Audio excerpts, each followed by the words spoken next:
being here. I was considering canceling this press conference given that many people across Guyana are probably now glued to YouTube or wherever else they can access the court case being adjudicated at the CCJ. And that matter has great interest right across Guyana, and people are anxiously awaiting the decision from the CCJ. We hope that that decision will come shortly and that we can then move forward as a country one way or another. So today, I want to deal with just a few issues.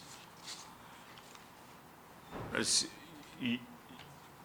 you're aware by now, I've lamented that very little is happening in the government, and therefore it's even hard to comment on government policies now when the government is practically doing nothing except in public relations activities where they're hiring their own companies, as we've seen in the case of one minister, to prepare these PR activities and material for which they're paying themselves millions of dollars of taxpayers' money, but those issues don't really tackle, or the public relations approach does not tackle the fundamental issues faced by Guyanese today, which are mainly issues of jobs, cost of living, the raging crime, and the air of hopelessness that seems to be pervading our society. So I want to return to a theme about the government abdicating its responsibility, and as a result of which we're squandering great opportunities for a brighter future for all of Guyana, for all of our people. I saw the Guyana Chronicle speaking about the Guyana Petroleum Summit that is taking place in Houston now. And one would think that there would be an air of excitement about this summit because this is an opportunity to showcase Guyana to the rest of the world, an opportunity to attract investors and to give clarity to all of those who want to come, work, and invest here about the framework within which they will have to operate. And that framework has to be defined by the government of Guyana, because it's the government that has the duty to sign agreements and ensure that those agreements are have provisions to protect our people, and then enforce those agreements. And not just to protect our people, but to ensure that they benefit substantially from the resources that we have. And we all recognize that oil can be a transformative sector for Guyana. So the Petroleum Summit in Houston, I looked at the agenda, and I saw several private sector entities from Guyana there. And many of them are looking for business, and that's great. I'm happy that some of our people are there. And then I saw firms there too, like Nigel Hughes and the others, and they're looking to position themselves in the legal sector to make money too, and that's fine, because that's what our people should be doing. But I've noticed a huge absence of the government of Guyana. And so I looked through the agenda, and there is a keynote address from the former Minister of Business in the Petroleum Summit. Now, the former Minister of Business, who now doesn't have a position in the government, Dominic Gaskin, he delivers the keynote address.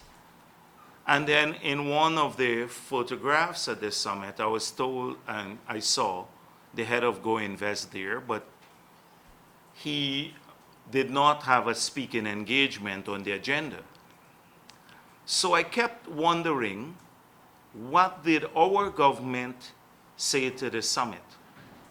And from all that's coming back from Texas, we said absolutely nothing. We have failed Guyana, and we are failing Guyana, this government is, in ensuring that the oil sector really is led in a fashion and steered in a fashion to benefit Guyanese. And it seems as though we are allowing a few people from the local people and the international community to define where we go in this industry. And if that happens, ordinary Guyanese, we the people of Guyana, will get the crumbs from this sector because our government keeps failing us.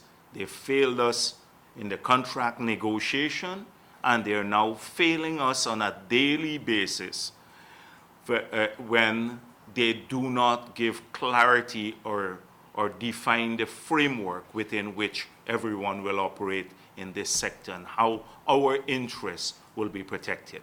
They're absent from that summit in a substantive way. So if you, and you don't need to take my word for it, you just check what the nature of the presentation from the former Minister Dominic Gaskin was about. It had nothing to do with a clear definition of the industry. And we have seen locally the same abdication of responsibility to this transformative sector. We had a minister. They were supposed to establish an industry, a commission to oversee the sector. The commission never got established. They submitted a bill that was so outrageous that they had to shelve it. A bill to the parliament to establish that commission. And then the president removed the responsibility from the minister, and the president assumed the responsibility himself. He then wrote all of the organizations saying that he will have to decide on everything in the sector, all the international organizations. And now what do we have? The president is missing. You have a technical staff, someone who I have respect for, but I'm rapidly losing respect for him because he's becoming political. That's why I did not criticize Mark Bino when he was appointed, because I know him from the days of climate change when I worked in that sector. He has great expertise in that sector, but he's hopelessly ill-informed and without the requisite skills to manage and speak on behalf of the government definitively on policy issues in this critical sector. And now he seems to be the one, and he's become very political recently, going out to these outreaches to lie to people, basically, or mislead young people about what the opportunities are in the sector, which right now are not many, because the government has not defined local content in a manner that benefits Guyanese. And so we have now him speaking on a daily basis about what their environmental policies would be, although at the end of it, we are still working on it. He concludes by saying we're working on it. And the model contract, because we're supposed to change that, the fiscal incentives that ExxonMobil got, which I think most people in Guyana agree were excessive. but we're still working on that. So he is very prolific and gets the media, a lot of media attention, but for routine things. We don't have a model contract, a definitive one. We don't have a petroleum commission. We don't have a local content policy. All we're talking about is getting some money from abroad to hire consultants to work in the future. And every single day that passes by without a clear definition of this sector allows the opportunities to slip away from Guyanese, because we get locked into agreements that would be long-term in nature. And that is my big worry. That is one thing that you will have from a PPP government within a short period, within 5-6 months, a clear definition on all of these issues, every single one of them. But right now, they're not being addressed, and so it's a free-for-all in this sector. And many people who come to Ghana, so we go to Houston and then go invest, to talk to people to come to Ghana to invest. And I've seen on a daily basis, people come here, they don't want the government to know because it's vindictive, but people who are coming here looking for opportunities to invest in Guyana, and they all have one story. We can't see anyone from the government. We don't know what the government is thinking. They keep telling us they're working on things. We don't know when they will finish. There's no vision for the sector. There's no framework in which we're operating in. And I have to say to them, be patient, not to go, be patient and come to Guyana still. Regardless of all of these things, still come and invest, because our country, if we can't send people away from Guyana. We have to ensure that they come and invest, but invest in a fashion that creates opportunities for our people, too. Our people, for all of them.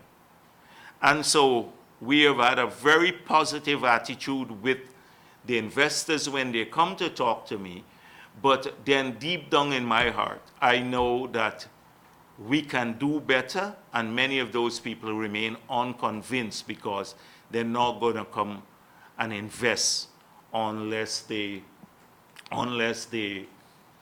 find clarity in the framework. And so this is something that bothers me a lot.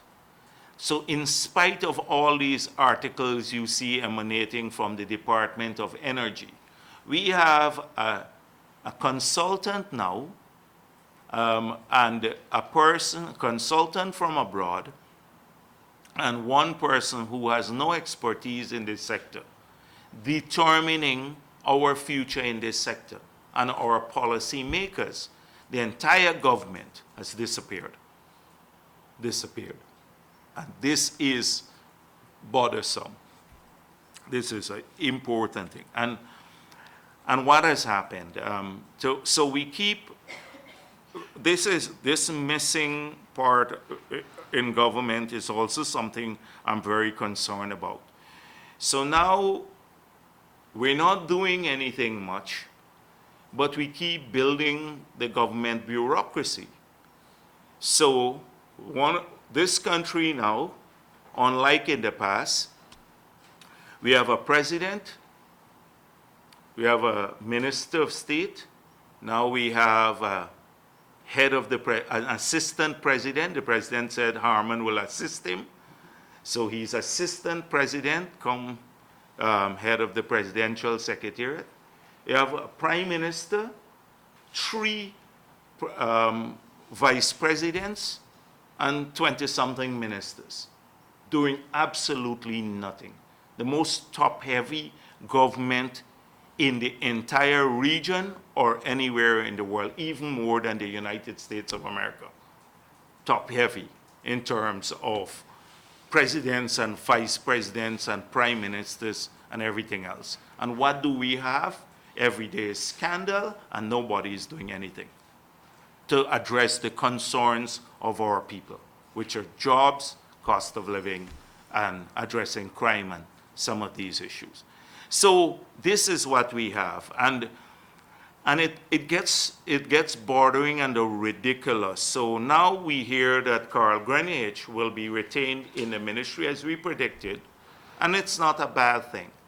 So the president says, I will ask him to take over responsibility for certain issues. And then he says, but the minister is the Minister of Foreign Affairs and will be responsible for everything.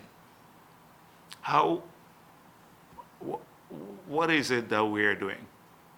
It's better to say that Carl Greenwich has some expertise and we'll keep him there and we'll give him responsibility for a few issues in the ministry.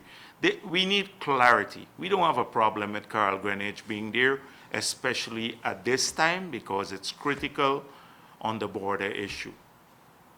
On the border issue. But we just keep making all of these excuses. So the president says, I've removed one minister in the public interest, transferred a minister. The minister says, I'm not demoted because I'm getting my same amount of money, so it's shuffling people around. And then the president later says, I didn't find any evidence of wrongdoing, but he removed her in public interest. Then, so what is this about? The same thing, then the president says, so what about Cathy Hughes, who one minister was moved because her husband got a contract in her ministry. Now we have a minister who got a contract in her own ministry, her company. So if you move one in the public interest because of that, her husband got a contract in her ministry. What about the minister who got a contract in her own ministry? You're going to move her too. Then on the Soku matter, the president said Soku is important and should not be dismantled, and it falls under the authority of the police. And we've always argued that if Soku had been treated that way, remain under the authority of the police, then Soku could have fulfilled its original function, which is to support the AFIU and go after money launderers.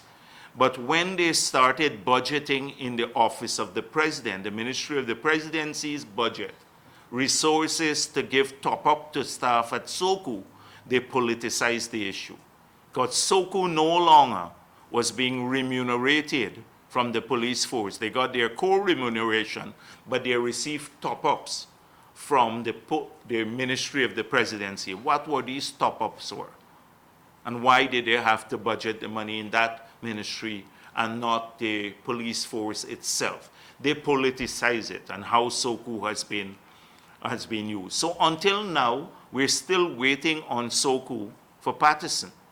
They've completed the investigation. Nobody is following up on this, including the media, about when a charge is going to be laid against Patterson. Since January, they've concluded the investigations 4 or 5 months ago. And that's concluded the investigation. The report was made since August 2018. And there is evidence of wrongdoing here, and no charges laid. So the president said that, and then he says, people will be moved if there is evidence of wrongdoing. Now, the president said that 2 days ago. I thought it's been established that there is evidence of wrongdoing. They already have an audit report that establishes a clear pattern of behavior, of deceit, theft, etc. And now he's saying if there is evidence of wrongdoing. So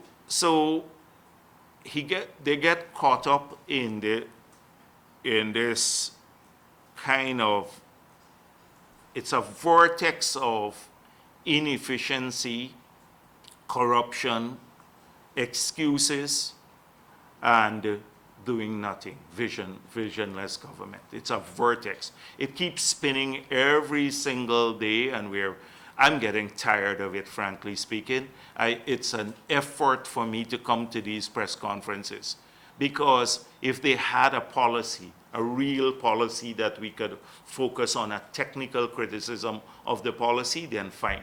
But what do we, as opposition now, policy-wise, complain or criticize about the government or offer a solution to? We can't, because all day long we're dealing with which minister now is involved, or some of the latest scandals. And so you recall last week I told you about in Patterson's ministry that they had awarded in 3 months $479.9 million of contracts through the ministerial tender. At the ministerial tender, nearly $500 million through the ministerial tender board, and that many of the contracts were done through a selective process. And I told you that we were looking at the names of the companies and checking the registry for the business number and the company's registration. So we're still going through that process, but we have discovered several companies that got, at least 2 of the companies so far, that have neither business registration nor company registration, that each got contracts over $24 million each. And they have neither company registration, they're not registered as a company, or don't have a business registration.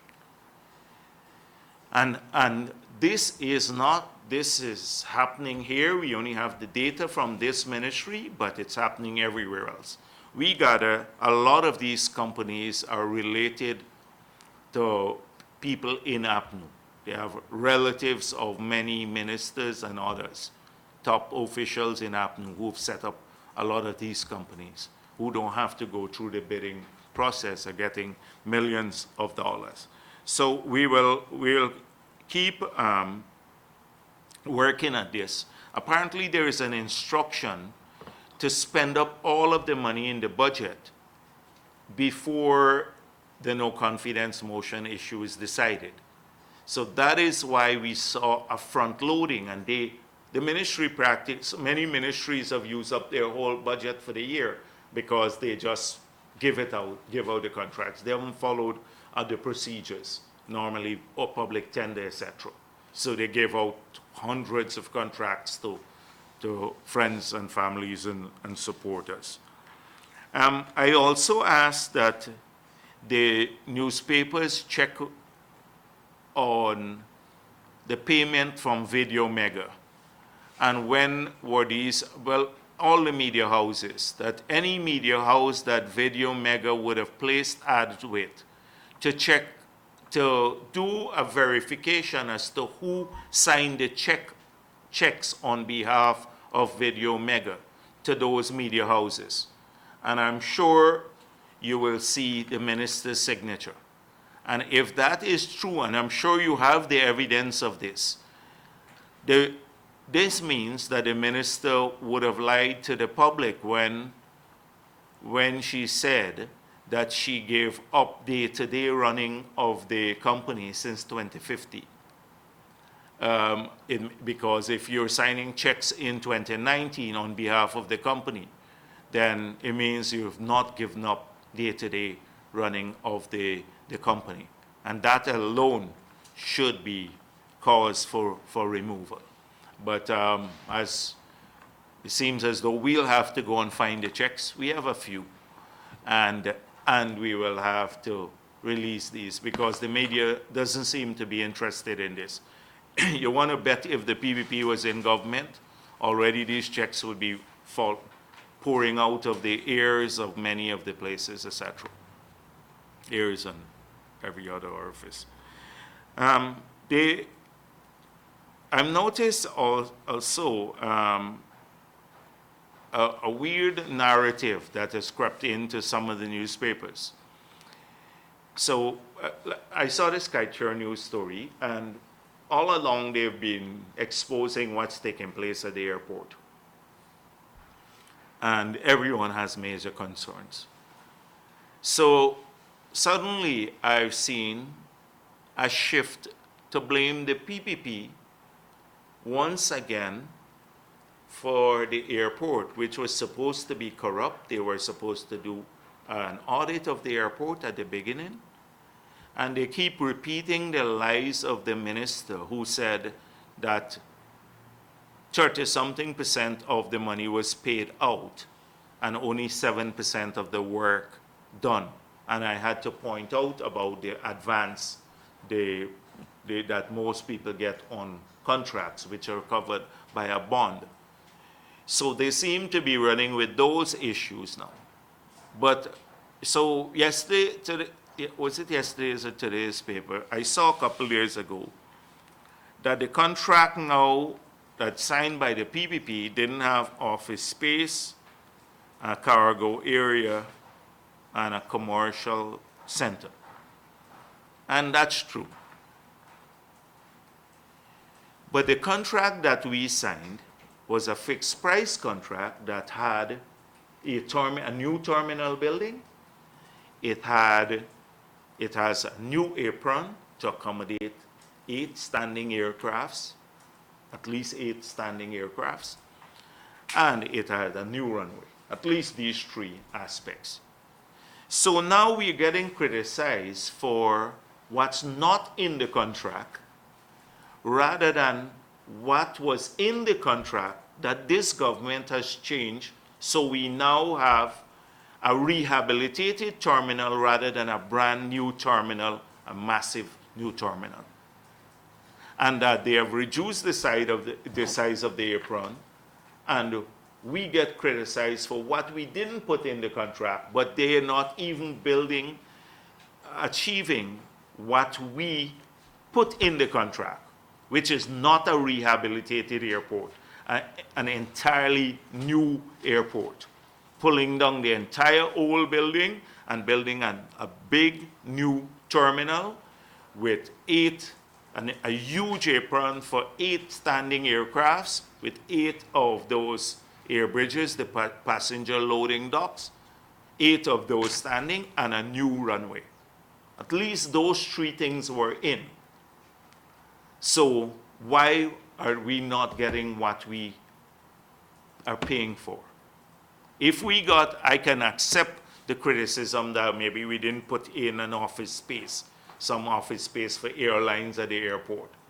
But why is it that we're not holding this government accountable for the contract for ensuring that the contractor delivers what we put in the contract, which are the key things for an airport?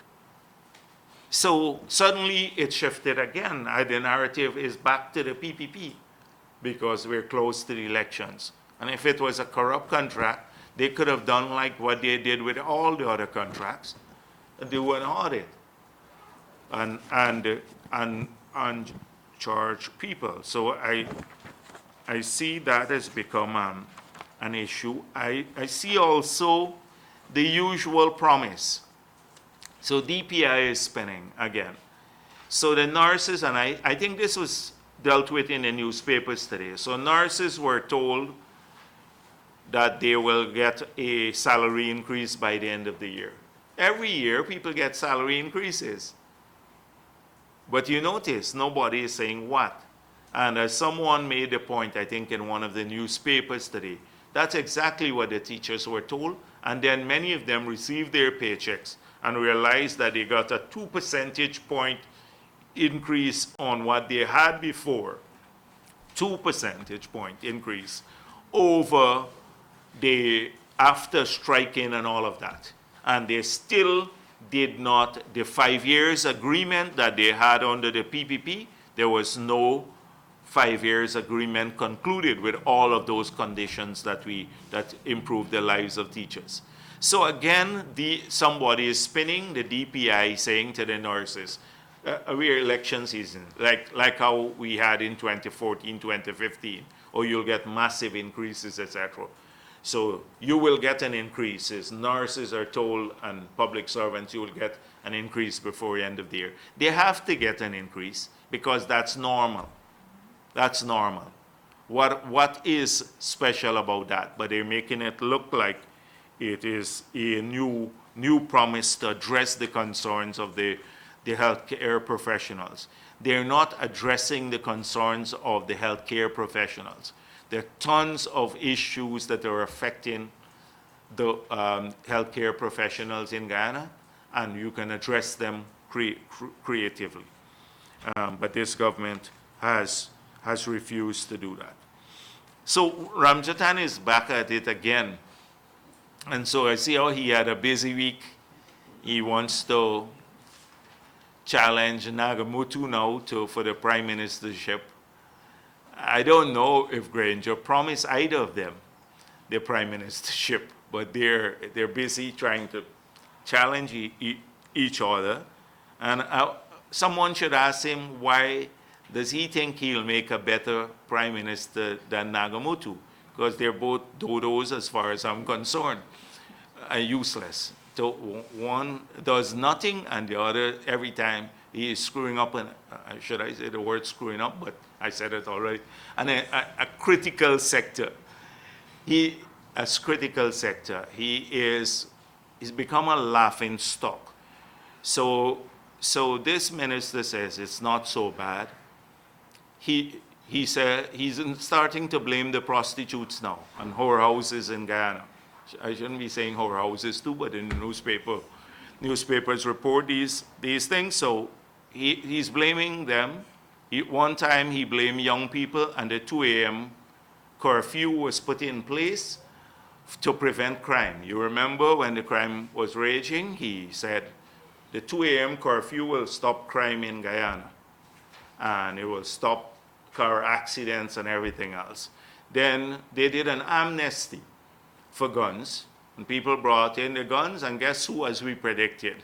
The people who had the Amerindians, etc., and they're struggling to get back their guns. They were promised to give them back their guns. The people in Upper Mass still are complaining they couldn't get back their guns, and these people don't use the guns for crime. The criminals didn't take in the guns. Then they started off with horses and dogs, that they wanted to bring in more of those. So every week, it's some asinine explanation we get from a minister who refuses to address the major concerns of citizens. If you don't acknowledge there is a problem and you blame PPP for everything, as Granger did when he received that report, then, and I noticed every time we say something about the crime, they come back to that old list that they fabricated, and they circulated to great effect in the past, saying that we killed 400 young black kids. And they were circulating that list and making it a major issue in Guyana. And many people across Guyana actually believe that. And we did not. We made a mistake. We did not address it at that time. We thought it's so stupid that people would not believe it, because on the list that they submitted had people who were still alive, who died from heart attacks, many Indo-Guyanese, criminals who were shot by the police, victims of the criminals, and they blamed PPP for all this extrajudicial killing of young black kids. And we thought it's so absurd that people will not believe it. But I realized that people didn't see the list, so they heard it through the rumor mill, and they started believing that too. And so now, every time we raise this issue about people being killed, they go back to 400. They're shifted now from 400 young black kids to 400 innocent people who were killed in the period of the PPP. I wonder how many are being killed now in the last 4 years, if you use the same criteria. And so it is excuses all the time, blame us, rather than address what is happening. And it's not just the major crime. It's a lot of petty crime every single place you go to. In the city, in the rural areas, it doesn't, nobody's immune from it. It's not like it's affecting one PPP people alone. It's affecting PPP people, APNU people. It's affecting everyone. People of every race, every religion, many of them are victims of crime. And petty crime too. A lot of them are petty crime that they don't even report. The government doesn't acknowledge it. So we have this minister, now his new thing is trying to go after the whorehouses in Georgetown. And I saw a very interesting post from Joe Hamilton. You should read it yourselves. I'm not going to repeat it. A very interesting post, and you'll know a bit more about Ramjet and those places. So our government blackout is raging. Every single day, I live on the East Coast, every single day, sometimes two, 3 times a day, we have the blackout. And sometimes it lasts for several hours. I'm not sure if it's only a East Coast problem, but from what I heard, people elsewhere are getting this too. So, but right now, there is no plan to fix it. I am not, all right, if they had a few blackouts and the government said, we're planning to fix this because we have new gensets coming in, and we are going to do this. I gather the gensets for Essequibo, they were on the wharf for several months, and they're containerized units that you use for emergency, not for baseload power station that they put in Essequibo. These are containerized units that have been sitting on the wharf for quite a while. We're looking into that now, but that's Essequibo.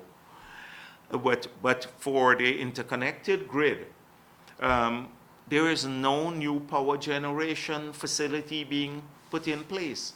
And we're already close to peak demand, and many of the sets are old. The installed capacity is close to peak demand. So if the older sets are not performing, you'd have blackouts, and there is no plan to fix it. Nothing. That's my big worry. So this can only get worse.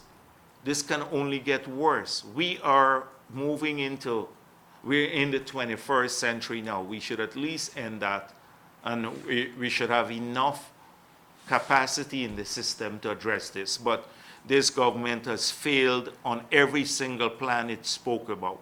It spoke about solar, 80 to 100 megawatts of solar power, nothing so far. It spoke about wind power, nothing so far for the interconnected grid. It was supposed to bring in, it went to tender for a massive hydropower, a dual one to use gas and heavy fuel oil. Nothing happened with that. That was two years ago. The project wasn't concluded. So this is the huge problem we're going to continue to have. And I can't emphasize how much harm this does to business and to people's lives and their well-being, the issue. The farmers came here from across the country. Many of them are looking for help. They can't get any help. They can't even get a word. They had paddy bug infestation, many of the rice farmers. They need basic help that they used to get under the PPP. So the government can do basic things. It can say to the banks, like I did one time, if the crop fail, reschedule the loans. You're not giving up anything. You don't even have to write off, but just reschedule the loans so that when the next crop comes in, they will pay. So they don't lose their homes and their tractors and everything else. And this is critical for the country because the Minister of Finance boasts about the production figures of the rice sector. And then they don't give any help to the sector. But that sector has been earning quite a bit of foreign currency for all of Guyana. And so you should help the farmers. But right now, there's very little help. On the other hand, at the MMA scheme and some other places, we've had large-scale expropriation of farmers' lands from many people, and these lands are given to a few big PNC activists, not ordinary APNU people. And so we have a whole ton of people who keep coming here every day, from Region 5 particularly, who have had their land expropriated by the government or seized back by the government. I saw that some farmers went to the court and they got a favorable ruling when the government had canceled their leases, and they even had compensation awarded to them. But this just clogs up the court system and brings unnecessary grief to many people who are producing to keep our country going. And they had security of tenure. I've seen no definitive statement from the government about what is happening at the Forestry Commission. We hear about them being bankrupt. Every single day there's a letter. There are grave misgivings among the staff about this so-called restructuring led by an AFC executive member, and what it would yield and why it's done, the motive for this restructuring, whether it is to clear people out of the system. No clear direction for the sector, no clear position from or assurance from the ministers responsible to the staff that they'll be treated fairly, and no plan as to how they will return the GFC to financial viability. Absolutely none. And this is a critical regulatory agency to ensure that our forests remain pristine. They've had a high reputation around the world. I remember the president of Congo asking me personally to send our staff there to work with their people, which we did, some of our people, to work with their staff to share experience, because on the climate issues and on the management of the forest, they did an excellent job. We had a good and a highly qualified core of professionals there that had international reputation. You're going to dismantle all of that. And again, Marudi, I saw a statement from the government on this one, from the PR officer, nothing from the minister. But what is going on with the miners at Marudi? And the miners feel that the ministers and the others, they told me this, that they are now in the pocket of the investor.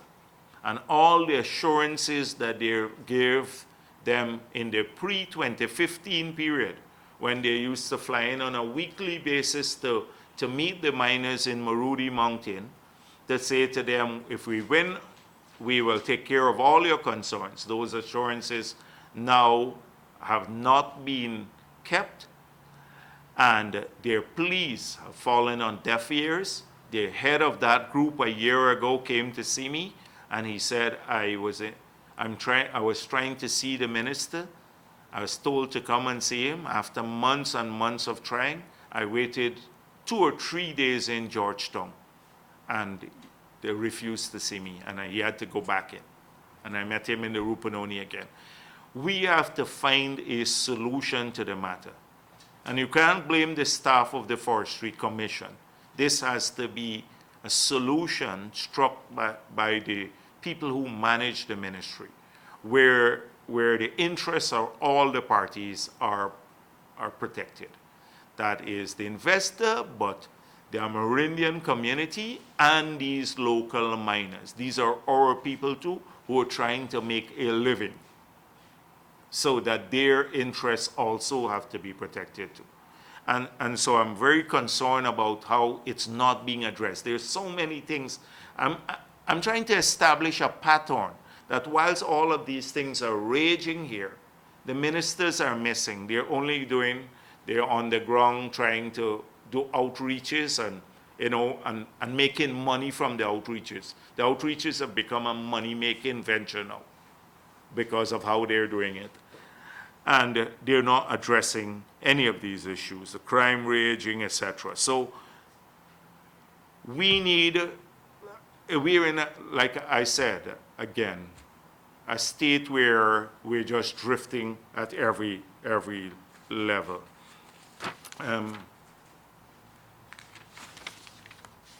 So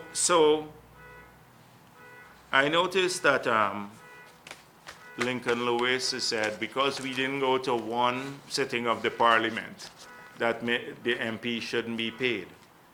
Well, really, Lincoln Lewis, if he was looking at the productive use of government money for hiring people, every single day he should be complaining about why we're paying these ministers, because we're getting zero value for money from most of these ministers. And he should look at the slew of consultants that they've hired here and abroad. This has been a big, dark hole in the ministry where they have this block budget and they're hiring consultants. So we're getting a bit more information about people who are abroad, who never come to Guyana, who are paid huge consultancy fees, millions of dollars, and for services that they produce. Some of them are in hospital even. These are like they're farming it out to the old boys club. And it runs into hundreds of millions of dollars. It would be interesting to see the list of people that are paid through the office of the president block budget, and how many of them are living in Guyana, how many are living abroad, and what they're paid for. And Lincoln Lewis is worried that our PPP members of parliament didn't go to one sitting of the parliament, so they must not be paid. And that, it just shows you where he is coming from. And then, because this is it. So I didn't know that the New Nation still existed. I actually didn't know that this newspaper, the PNC paper. But somebody, as I was coming in here, just gave me this, that this is supposed to come from the New Nation.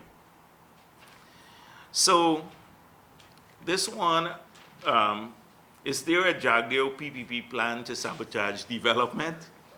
And you just heard me. Who is sabotaging development in Guyana? Is this useless, incompetent, visionless, missing in action government that we have?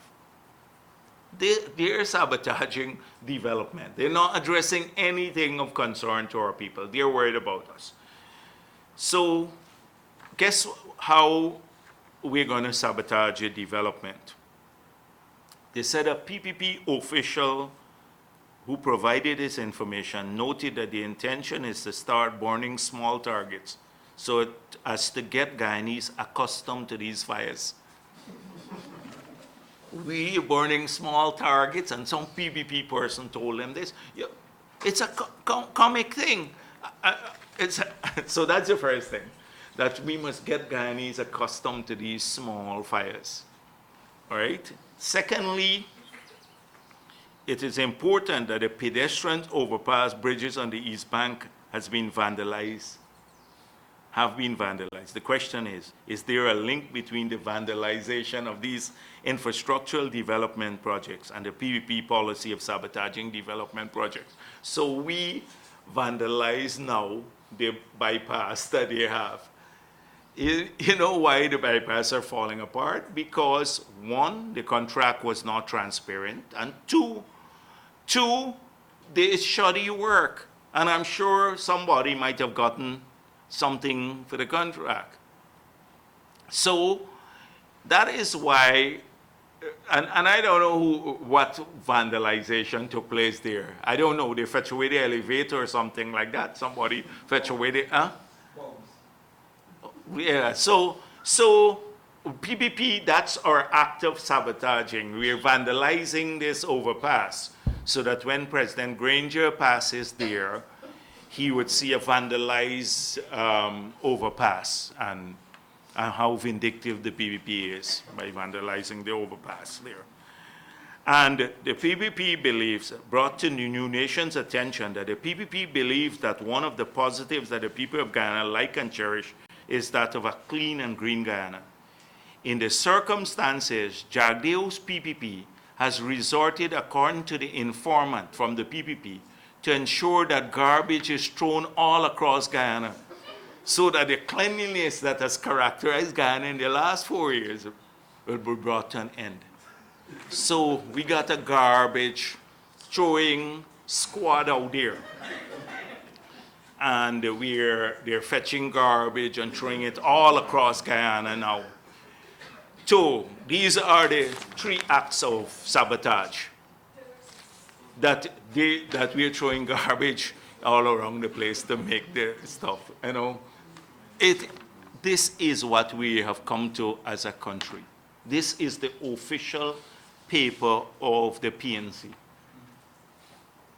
This is the newspaper of the PNC. So watch out for the PPP garbage throwing sabotage team when they come to your area. Chase them out. Chase them out. You can chase them out. And I hope the police don't come after you for that, for chasing them out. Thank you.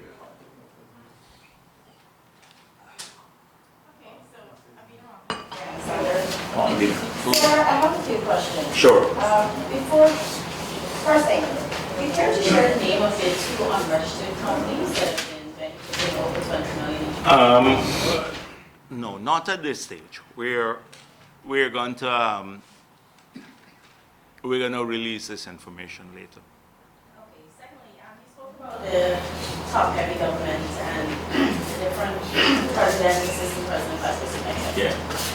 But you sort of glossed over the issue about the potential problem we can be facing at the Ministry of Foreign Affairs.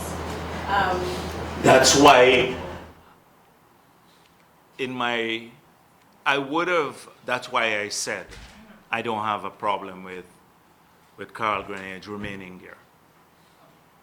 And that's why, because I believe, with all due respect to the minister and everything, I don't want to disparage her because she's a medical doctor, but at this stage, particularly with our case before the International Court, you need someone who has some knowledge of the issue, in-depth knowledge of the issue, and we need continuity in that matter. And so that's why I said in relation to Carl Greenidge, although a lot of people believe he shouldn't be in there because he would sabotage the minister because effectively undermine her. But I do believe that he should be retained because of that concern. All right. You spoke about contradictions of the president, where one time he's saying that Valerie did nothing wrong, Mr. Patterson did nothing wrong, and then another time he's saying that she was removed in the interest of the public. But then later on, just after that, I sense a little contradiction from you too. Okay. You said that on one hand, you support SOCU pursuing its original purpose, which is to support the FIU and go after money launderers because it's important for our membership. Yeah, sure. But then you also said that you want SOCU to ensure it goes after Patterson. So I'm trying to get from you, which is more important at this point, for SOCU to ensure that it conforms to the structure of the anti-money laundering framework, so that we can avoid certain. I don't have a problem with us shifting the Patterson issue over to the criminal CID because they already finished, SOCU did the investigation in that era, and and in this case, it's a regular case of corruption, and a report has been made, and I don't have a problem any department of the police force doing this. I don't going after Patterson. It doesn't necessarily have to be SOCU. Okay. For the manifesto issue, I'm not finished. Sure. You told me last week, or week before last, that you met with all experts to get some ideas from the manifesto. But I'm trying to find out if you've been meeting with any persons on the ground here. For instance, there's serious problems in the environment, which the government is not addressing. Would you be addressing these problems in your manifesto as well? Would the anti changes Sure. The manifesto cannot be too long because we want people to read it. And remember, it would have our policy directions, broad policy directions in about 50, 60 areas, from healthcare, education, job creation, how we'll address housing, where, and all of these things, finding resources. So we can get into great detail in the manifesto itself, but definitely we have a strong view on all of these matters and more nuanced views that may not come out in a manifesto, but in public discourse, etc. You will hear our nuanced views of these matters.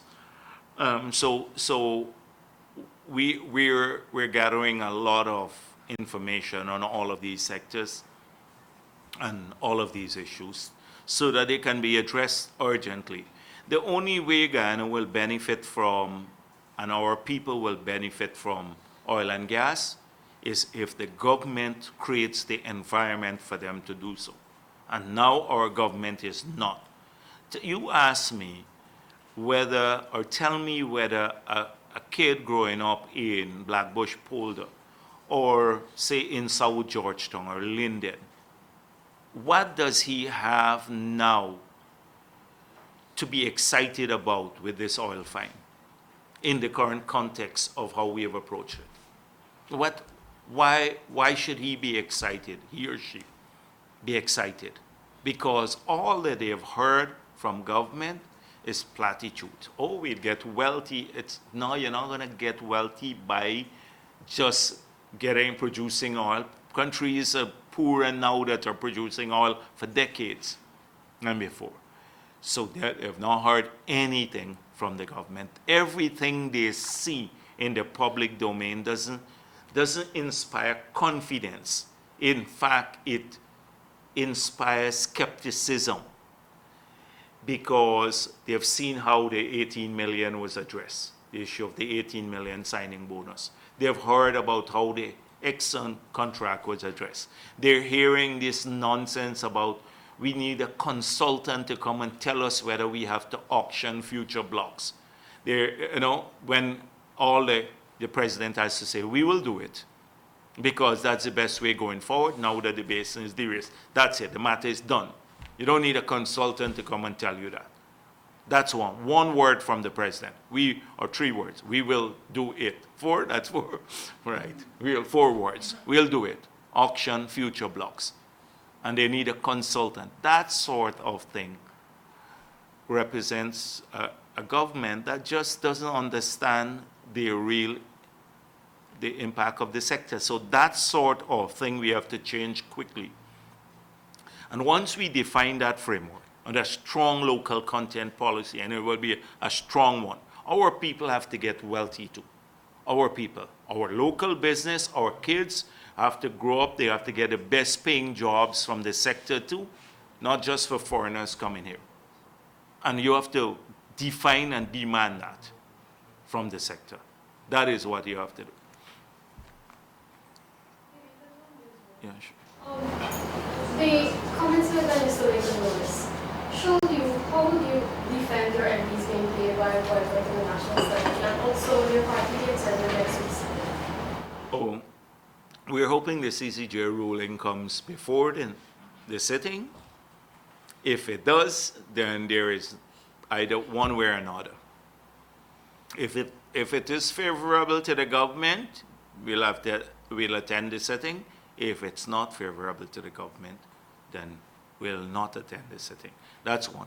So I'm just giving, that's what I was trying to show perspective, that we said we're not attending because the matter is in court.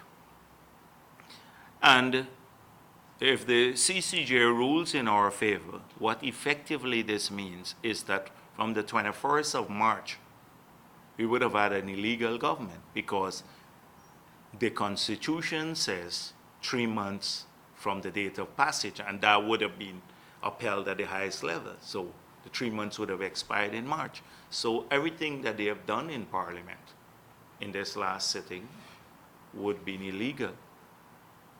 And we don't want to be party to that illegality until that issue. But I was just pointing out perspective. He has such great concern now, great concern, Lincoln Lewis, about one sitting, us missing one sitting. He wouldn't say a word about the daily theft of resources. Daily theft of resources, large scale.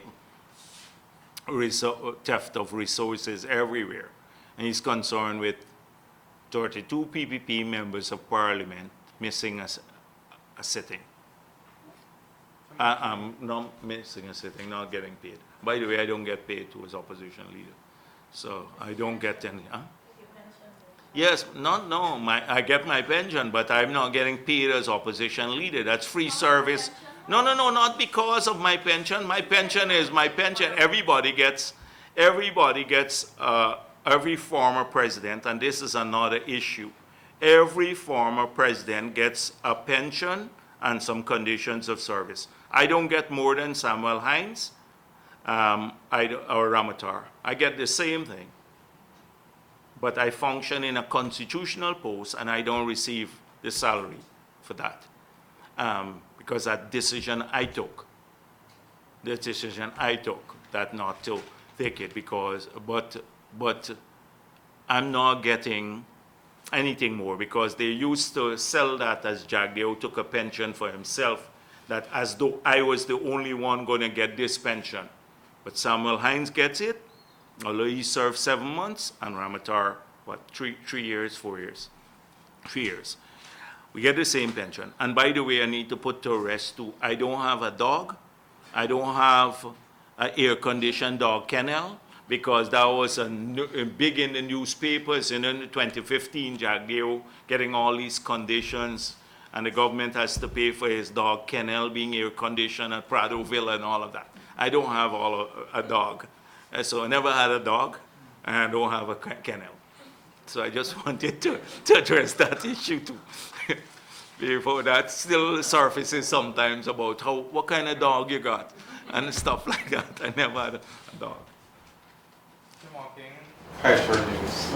On the airport renovation, the original plan did not have, you said it didn't have an office space for airlines. It didn't have a commercial center. It didn't have cargo facilities. Yeah. I don't know if you saw, but there's also going to be bids for parking lot. Did it have a parking lot? No, these were things that were being done by the government on separate from the contract itself. So we deliberately took those out. I think what the idea is that these could have been done by local contractors. They shouldn't be part of the original contract. And but that, you got my point about we now have to say what we didn't put in the contract rather than what we have in the contract that this government is not respecting or getting the contractors to respect. So really that should be the key issue. That should be the key. Do you have a copy of the original plan? I don't, because when you leave government, you don't work with this, but they have that in the ministry. You could ask Patterson for it.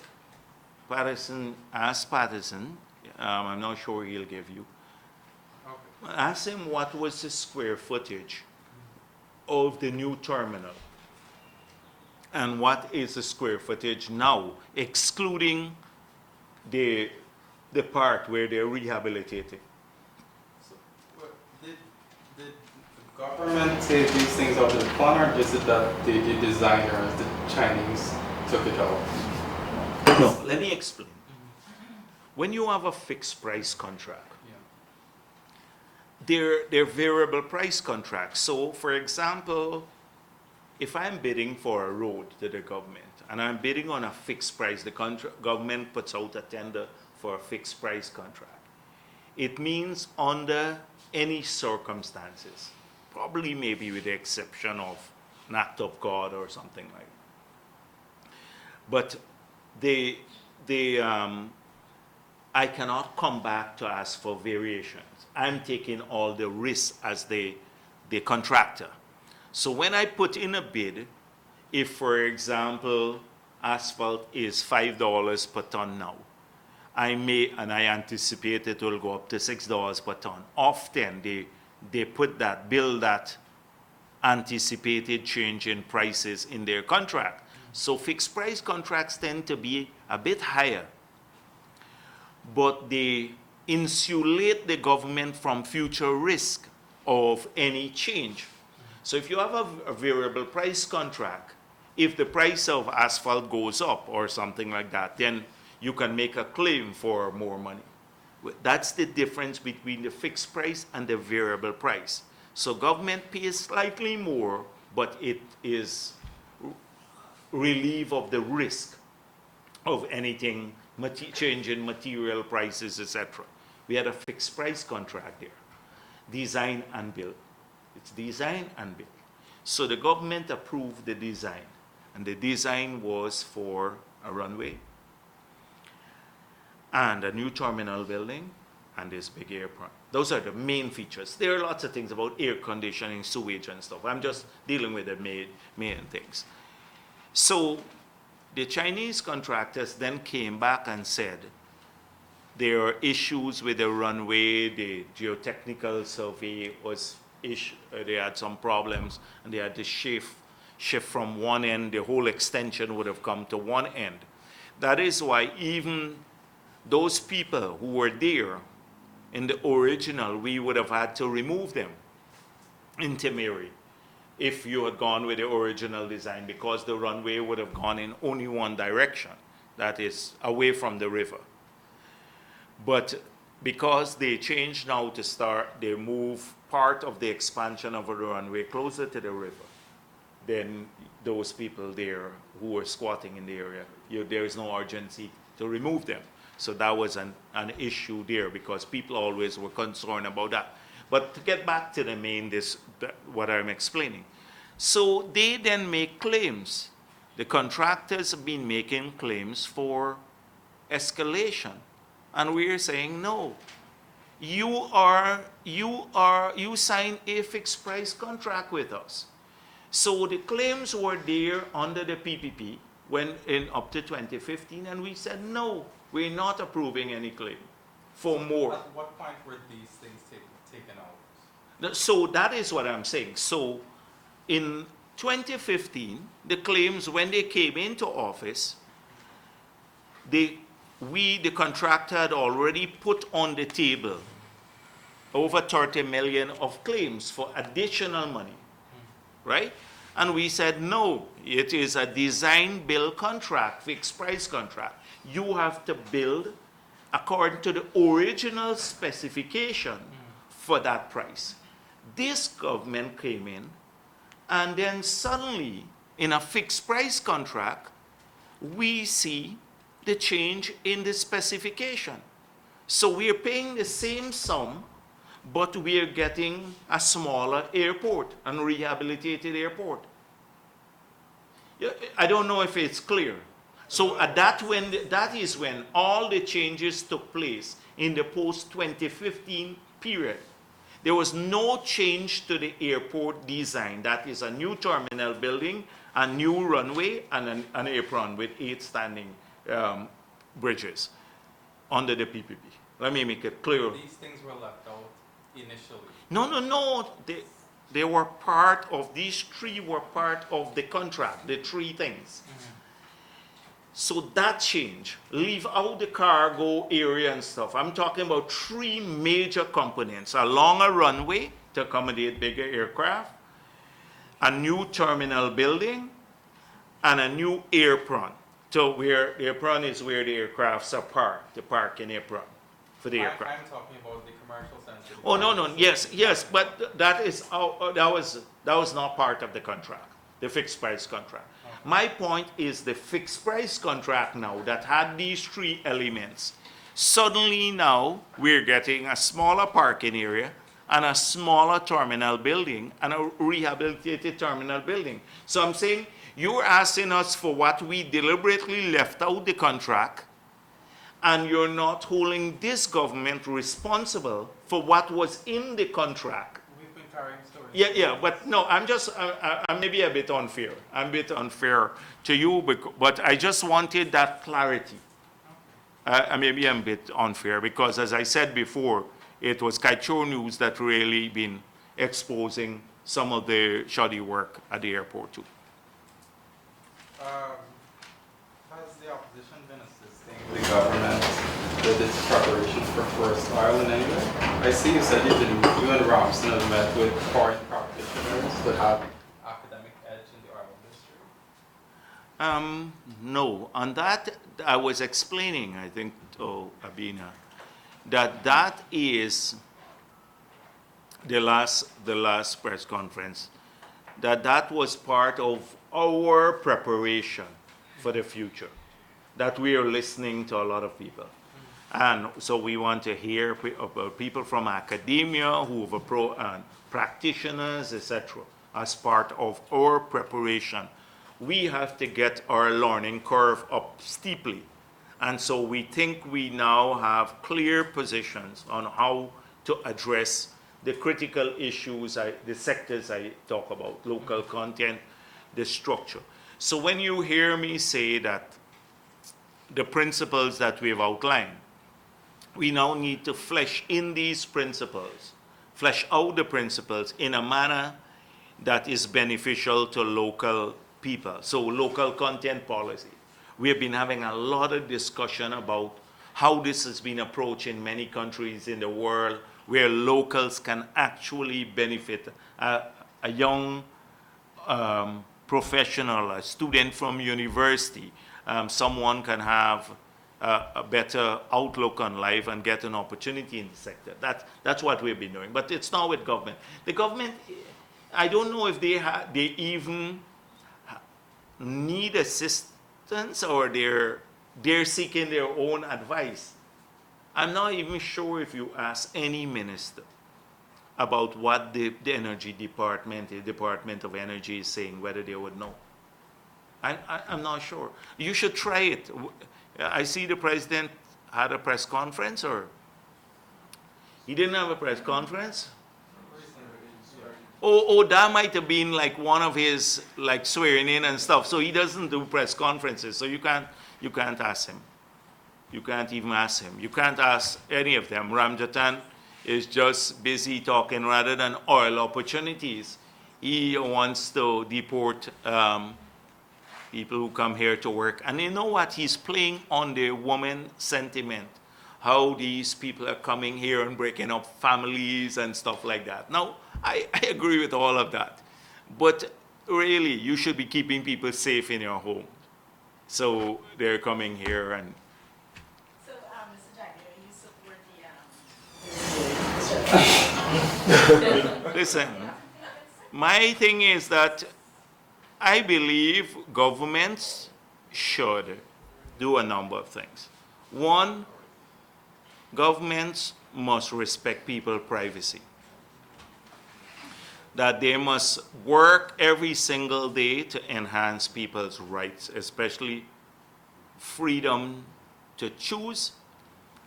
What goes on in people's bedroom is no business of the government. I believe government should create opportunities, jobs or job opportunities for its people, a good quality education, keep them safe in their homes, etc. Healthcare, good healthcare. When you want to be like patronizing, you know what's best for everyone. So one man unilaterally makes a decision, and all of us in Guyana, when we go out at 1 a.m. in the morning, and we want to continue partying beyond 2 o'clock, we now have to go home or go to one of these whorehouses, because those are the only places operating at 2 a.m. from what I gather in the morning. Then a minister should now be making that decision about when we go out and what time of the night. We're not operating under curfew. We're not like some part of the, well, yes, we are operating under curfew here, but I mean like in some society in the world, we are a Caribbean society.